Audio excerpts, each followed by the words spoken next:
ঘুরি ফিরি গ্রামগঞ্জ। আমি আছি এখন মানিকগঞ্জ। মানিকগঞ্জ জেলা বাংলাদেশের প্রত্নতাত্ত্বিক নিদর্শনগুলোর মধ্যে বড় বড় ঐতিহ্য বহন করে। তার মধ্যে মানিকগঞ্জ জেলার তেওতা জমিদার বাড়ি বিশেষভাবে অন্যতম। 1700 সালের এই জমিদার বাড়িটি প্রায় 300 বছরের ঐতিহ্য বহন করে। এই বাড়িটিতে আমাদের জাতীয় কবি কাজী নজরুল ইসলাম এবং কি তার সহধর্মিণী প্রমীলা দেবীর স্মৃতি বিজড়িত এই বাড়িটি। আমরা লোকমুখে অনেক কথাই জানতে পেরেছি। তো ভিডিওর সাথে আপনারা থাকুন। দেখতেই পাচ্ছেন আমি মানিকগঞ্জ শহর থেকে প্রায় 30 থেকে 35 কিলোমিটার দূরে আরিচা নদীর ঘাটে বা লঞ্চ ঘাটে যাওয়ার জন্য উপস্থিত হয়েছি এই গাড়িটিতে। দেখতেই পাচ্ছেন আমরা আরিচা বাজারে এসেছি এবং কি এই বাজার থেকে সোজা উত্তর দিকে আমরা রওনা হব এই গাড়িতে চড়ে। তো আপনারা দেখতে পাচ্ছেন যে আমরা পদ্মা নদীর পার হয়ে বা যমুনা নদীর যে সংমিশ্রণের যে সামনে যাওয়ার রাস্তাটি, তো দেখতে পাচ্ছেন আমরা নদীর পাশ দিয়ে আমাদের এই গাড়িটি চলে যাচ্ছে এবং কি কাঙ্ক্ষিত যে বাড়িটি আমরা সেটা আপনাদের দেখানোর চেষ্টা করব। তো তেওতা যে জমিদার বাড়িটি, এটা যমুনা নদীর পাড়ে। আপনারা ভিডিও চিত্রে দেখতে পাচ্ছেন যে আমরা এসে গেছি সেই কাঙ্ক্ষিত সেই বাড়িটিতে, যেখানে নাকি আমাদের জাতীয় কবি কাজী নজরুল ইসলাম এবং কি তার সহধর্মিণী প্রমীলা দেবীর স্মৃতি বিজড়িত এই বাড়িটিতে বা কাজী নজরুল ইসলাম এই বাড়িটি প্রচার করতেও এসেছিলেন। তো দেখতে পাচ্ছেন মূল ফটকের মধ্যে কাজী নজরুল ইসলাম এবং কি তার সহধর্মিণী প্রমীলা দেবীর মূল ফটকে এই ছবি দুটা টাঙানো। তো দেখতে পাচ্ছেন যে এই বাড়িটির দূর থেকেই দেখা যাচ্ছে এখনো মাথা উঁচু করে দাঁড়িয়ে আছে। এটা হলো প্রায় 300 বছরের ঐতিহ্য বহন করে এই বাড়িটিতে। দেখতে পাচ্ছেন যে এই নাট মন্দির নামে পরিচিত এবং কি পাশে একটা বড় পুকুর আছে। আর সামনে দেখতে পাচ্ছেন যে বাড়িটি প্রায় 300 বছরের ঐতিহ্য বহন করে এই বাড়িটিতে এবং কি এই বাড়ির নামকরণে এই এলাকার নাম হয়েছে। তো চলুন, এই দেখতে পাচ্ছেন যে লাল দিঘি বা আমরা দূর থেকেই দেখতে পাচ্ছি যে শাপলা ফুল বা পদ্ম ফুল যেটাই বলেন, লাল পদ্ম ফুল ফুটে আছে এই পুকুরে। তো ভালো লাগতেছে যে অনেকেই দেখলাম যে এই পুকুর থেকে এই পদ্ম ফুল উঠাইতে আছে, বাচ্চারা খেলা করতেছে, গোসল করতেছে। এখনো এই এলাকার মানুষ এই পুকুরটি ব্যবহার করে, দেখতেই পাচ্ছেন। এবং কি এটা যে পুরাতন একটি পুকুর পাড় বা এটা ব্যবহার করতো, এটা ভিডিওতে আমরা দেখতে পাই। আসল কথা হয়তোবা এই জমিদারগুলো তারা আর নেই, কিন্তু এই জায়গাগুলো, এই পুকুরগুলো, এই দালান কোঠা তাদের পরিচয় দিচ্ছে যে এখানে পূর্বপুরুষ অনেকে ছিল। দেখতেই পাচ্ছেন আমার হাতে একটি শাপলা ফুল ছিল বা পদ্ম ফুল, সেটা আমি একটা বাচ্চাকে দিয়ে দিলাম। আর আমরা আছি এই লাল দিঘির পাড়ে। দেখতেই পাচ্ছেন যে অনেক পুরাতন একটি দিঘির পাড়, ভাঙাচোরা যাওয়ার জন্য। তো আমরা সিঁড়ি ধরেই উঠে যাচ্ছি উপরে। এই দেখতে পাচ্ছেন এটা হলো নাট মন্দির বা লাল দিঘির পাড়ে নাট মন্দির। এখনও যেটুকু আমি দেখতে পাচ্ছি, হয়তোবা আমি পূজার সময় আসি নাই, হয়তোবা এটা ব্যবহার করে। আর এই যে পুকুর পাড়টি দেখেছেন, এটা যতটুকু আমি ইয়ের মধ্যে দেখেছি, ওই নামকরণের মধ্যে 2015-16 মধ্যে হয়তোবা পরে এই পূজার স্বার্থে বা এটা পুকুর পাড় পরে বানানো দেওয়া হয়েছে। তো আমার খুব ভালো লাগে এই প্রত্নতাত্ত্বিক নিদর্শনগুলো তুলে ধরার মতো। তো এইটার আমরা নাট মন্দিরে দেখলাম যে এখন কিছু নেই। তো হয়তোবা পূজার সময়, দুর্গা পূজা বা বিভিন্ন পূজার মধ্যে হয়তোবা এটা ব্যবহার হয়।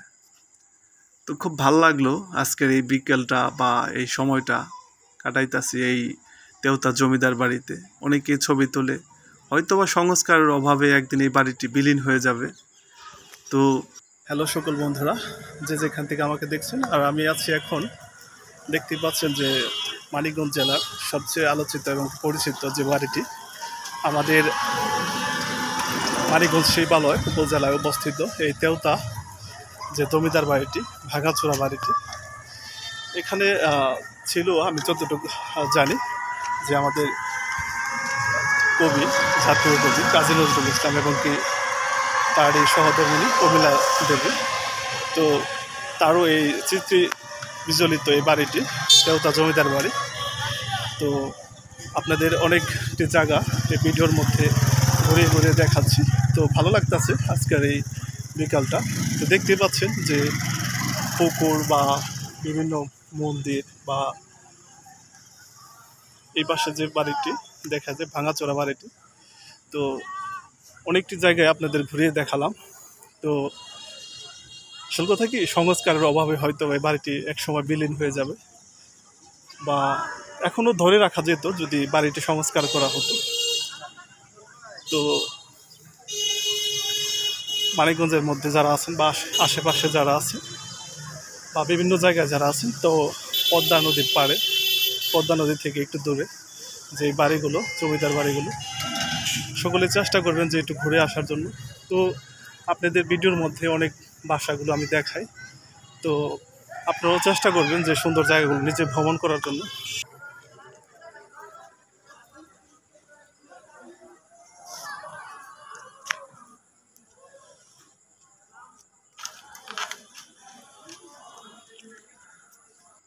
চলুন ভিতরে যাওয়া যাক। দেখতেই পেলেন যে আশেপাশের পরিবেশ অনেক সুন্দর, এখনও সুন্দর, মাথা উঁচু করে দাঁড়িয়ে আছে। তো ভিতরে যাইতে একটু অন্ধকার স্যাঁতস্যাঁতে পরিবেশ। তো দেখতেই পাচ্ছেন, তাও অনেকের এখনও ভিতরের দৃশ্যটা এখন অনেক ভালো লাগার মতো। দোতলা বিশিষ্ট এই তেওতা জমিদার বাড়িটি অন্যরকম একটা ফিল হয়, যে পুরাতন বাড়ি।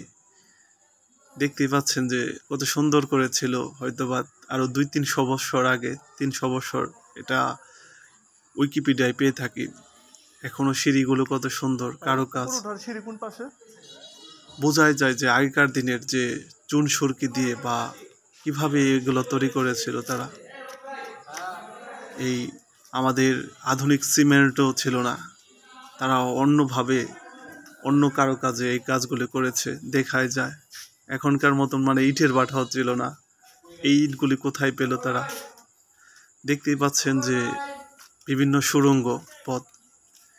এটা বাহির বাড়ি, মানে অন্য সাইডে আরেকটা বাড়ি। তো আমি যতটুকু জানতে পেরেছি যে এখানে 2টা বাড়ি ছিল। তো দেখতেই পাচ্ছেন যে 2টা বাড়িও অনেক সুন্দর, একই সাথে মানে ডুপ্লেক্স বলা চলে, একই সাথে 2টা জোড়া লাগানো।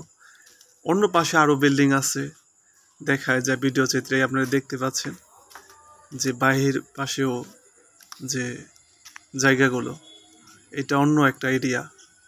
তার মানে বোঝা যায় এখানে অনেক মানুষ বা তাদেরই আত্মীয় স্বজন অনেকেই বসবাস করতেন একই সাথে। তো ভালো লাগে এইসব পুরনো বাড়িগুলো। আর বাড়িগুলো কত সুন্দর, হয়তো বা একসময় এর মধ্যে গেট ছিল, দরজা ছিল, যে এক বাড়ি থেকে আরেক বাড়ি যাওয়া যেত। তো একই রকম 2টা বাড়ি। আসল কথা কি, এখানে কয়টা বাড়ি বোঝাই যায় না, কারণ ভাঙাচোরা বাড়িগুলো, গেট নাই। তো আপনারা সিঁড়ির ধরে আপনারা চলুন, আপনাদের উপরে নিয়ে দেখাবো।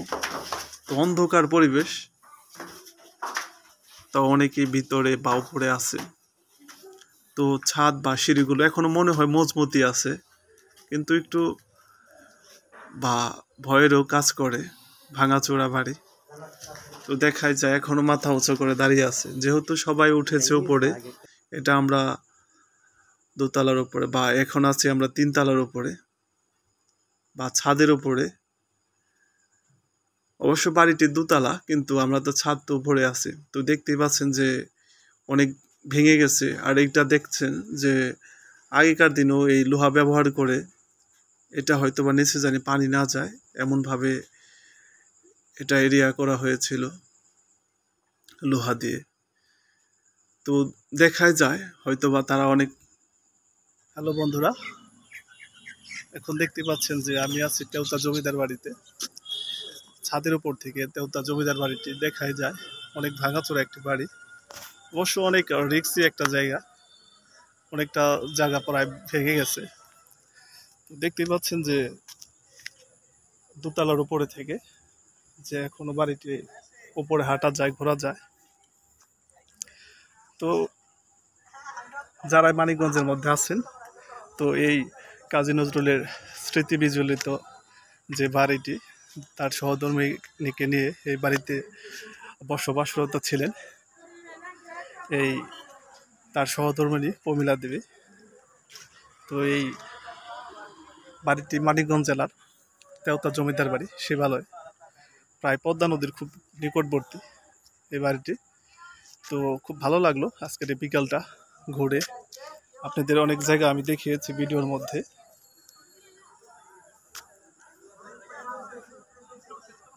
প্রায় ভাঙাচোরা বাড়িটি। তো সকলেই যে যেখানে আছেন ভালো থাকবেন, সুন্দর সুন্দর জায়গাগুলো ভ্রমণ করবেন। আজকের এই তেওতা জমিদার বাড়ি থেকে বিদায় নিচ্ছি। তো বন্ধুরা, অনেক কথা বললাম। আমাদের প্রিয় কবি কাজী নজরুল ইসলাম এই বাড়িতে বসবাসরত ছিলেন। আমরা গাড়ির এক ড্রাইভার কাছে অনেক কিছু শুনলাম যে তিনি নাকি তার সহধর্মিণী প্রমীলা দেবীকে এই বাড়িতে প্রাইভেট পড়াতেন, আর এটা প্রমীলা দেবীর মামার বাড়ি ছিল, আর পাশের বাড়ি প্রমীলা দেবীর ছিল। তো তিনি অনেক কষ্ট করেছেন, প্রেম করে বিয়ে করেছিলেন। তো দেখতেই পাচ্ছেন যে আমরা নদীর পার হয়ে এই যমুনা নদী বা পদ্মা নদীর সংমিশ্রণের যে এই এলাকাটি, আরিচা এলাকাটি, বা আমরা এখন শিবালয়ে আছি। তো ভালো লাগতেছে আজকের এই পরিবেশ। এইটি দেখলেন, এটা হলো আরিচা ফেরিঘাট। তো ভালো লাগলো অনেক এই পরিবেশটা, এই আরিচা বা এই তেওতা এলাকা। তো মানিকগঞ্জ থেকে অনেক কিছু আপনাদের দেখাই। সবাই ভালো থাকবেন, সুস্থ থাকবেন। আল্লাহ হাফেজ।